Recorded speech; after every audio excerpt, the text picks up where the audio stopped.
बिस्मिल्लाहिर्रहमानिर्रहीम रब्बि ज़िदनी इल्मा। प्यारे बच्चों अस्सलाम वालेकुम। आज का टॉपिक है hypothesis testing for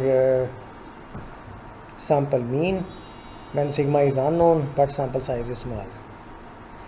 sample size अगर स्मॉल हो और सिग्मा मालूम ना हो तो हम टी टेस्ट यूज़ करते हैं, जिसका फार्मूला वही है जो कि जी का फार्मूला था, लेकिन डिस्ट्रीब्यूशन इसकी अब हो जाएगी T distribution with n-1 degrees of. अब ये स्टैंडर्ड नॉर्मल को फॉलो नहीं करेगा, ठीक है।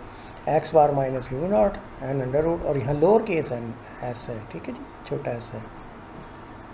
तीन केसेस हैं बच्चों उसी तरह से, equal to versus not equal to versus less than and equal to versus greater than, वही तीन है।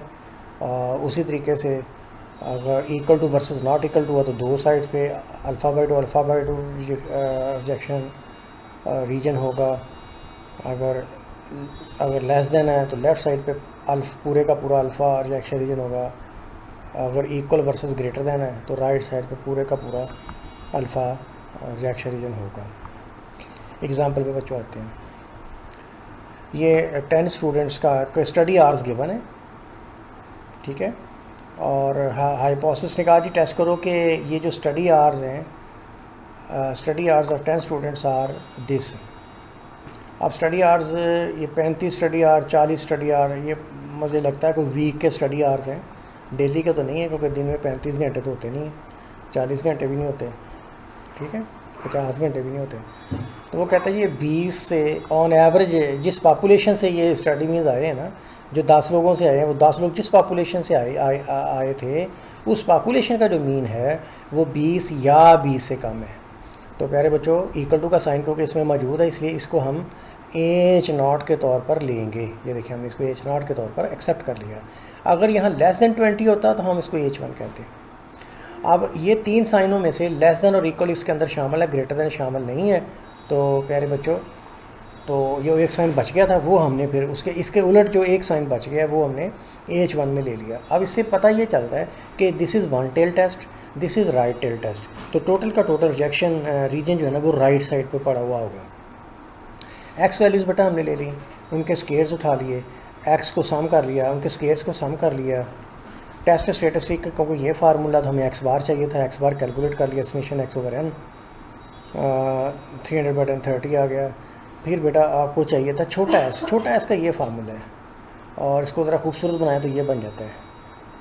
तो समेशन एक्स के लिए पड़ा था 10 2 76 माइनस एन एक्स बार का स्क्वायर, एक्स बार 30 पड़ा होता इसका स्क्वायर, ये 9000 बन जाएगा।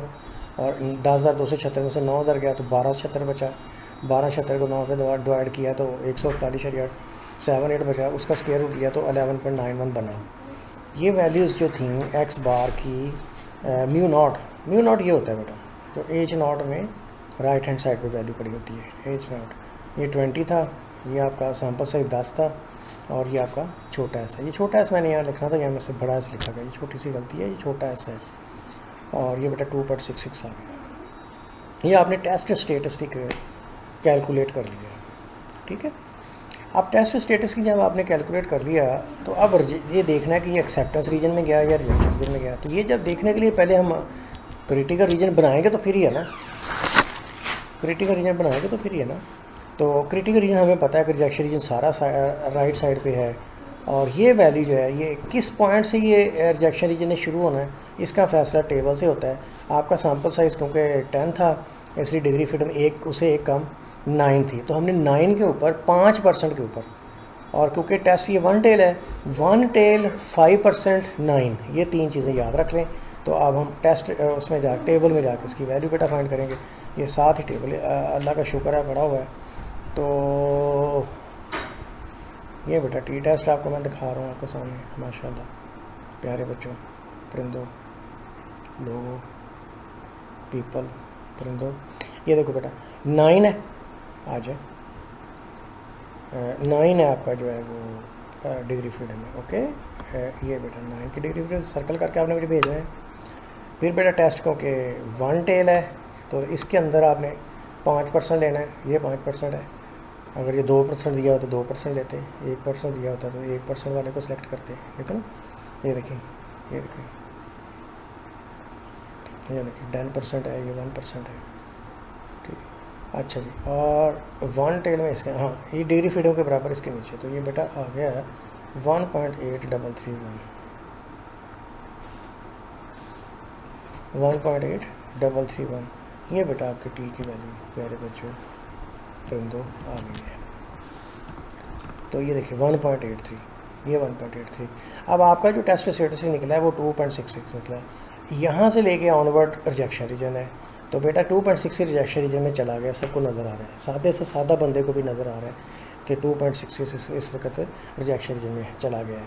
अगर ये जी की वैल्यू 1 आती तो उसका मतलब ये होता है कि ये 1.83 से पीछे ही है, तो इसका मतलब एक्सेप्टेंस है। ये वाइट एरिया एक्सेप्टेंस रीजन है, ये ग्रे एरिया रिजेक्शन रीजन है, ठीक है ना। तो बेटा पता चला कि आपका टेस्ट स्टेटस इस रीजन। तो ये फिर हम कमेंट, ये देखिए रिजेक्शन रीजन हमने कह दिया कि फ़ोटो में हम दिखा दिया है। तो अब तबसरा देखिए हमने ये क्या करना है, तबसरा हम ये कर रहे हैं, ये बेटा ये बहुत इंपॉर्टेंट है। कंप्यूटर टी जो कि 2.66 था फॉल्स इन रिजेक्शन रीजन, ये देखो रिजेक्शन रीजन में चला गया, ये देखें therefore rejected H naught, rejection region में चला गया तो reject H naught, rejection region में नहीं गया तो do not reject H naught. तो जब क्योंकि एच नॉट को रिजेक्ट कर दिया तो फिर हम कौन सी बात पे यकीन करेंगे, जो कि H1 में लिखी हुई है। तो H1 में क्या लिखा हुआ है मैं आपको ऊपर जाकर दिखाना चाह रहा हूँ अभी। H1 में लिखा है म्यू ग्रेटर दैन 20, तो इसका मतलब इस बात पे हम यकीन करेंगे कि म्यू ग्रेटर दैन 20 है। तो लिहाजा ये बच्चे माशाल्लाह पढ़ने वाले हैं, इनका जो एवरेज स्टडी आवर्स हैं वो 20 से ज़्यादा हैं, ठीक है बच्चों। ये आपका 1 सैम्पल टी टेस्ट आपका बेटा कंप्लीट हो गया। और इसकी अब प्रैक्टिस के लिए मैं एक न्यूमेरिकल जो है अब आपको भेजूँगा, वो आपने खुद सॉल्व करना है, वो आपका टेस्ट भी होगा एक तरह से। तो माशाल्लाह एक और टॉपिक आपका वाइंड अप होने जा रहा है हाइपोथेसिस टेस्टिंग का।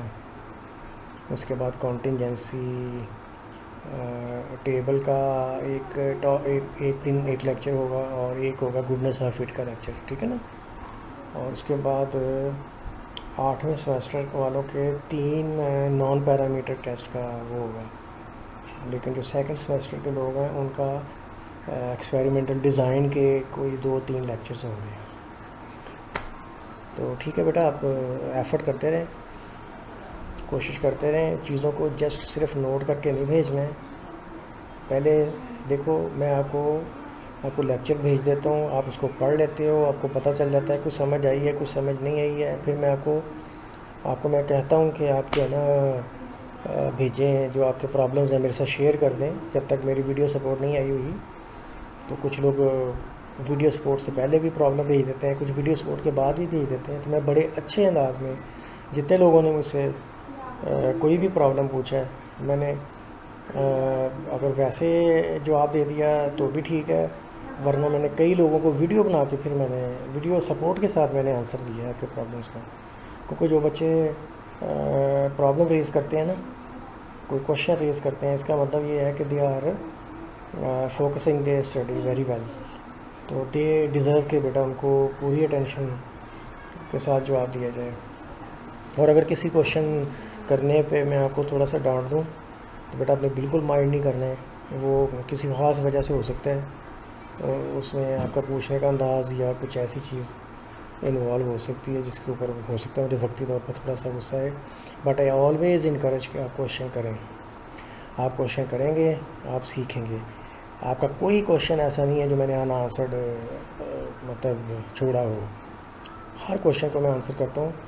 लेकिन आप मेरी कोशिश ये है, ख्वाहिश ये है कि आप ज़्यादा से ज़्यादा बेटा क्वेश्चंस रेज़ करें, ठीक है, ताकि उस पर एक डिस्कशन का एनवायरनमेंट बने और उसमें आप सीखें।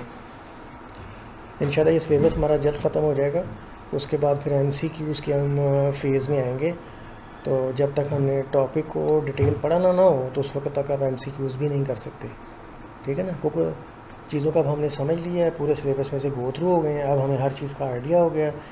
अब कौन सा MCQ करेक्ट है कौन सा फॉल्स है, इसको आपने based on your experience, based on your all these lectures आपने करने हैं। तो बेटा आप समझ के चीज़ों को लिख के मुझे भेजने, समझ के लिख के चीज़ों को भेजने, ठीक है ना, जस्ट छापा नहीं लगाना है। बहुत शुक्रिया आपका बेटा, wish you all the best, take care, अल्लाह हाफिज़।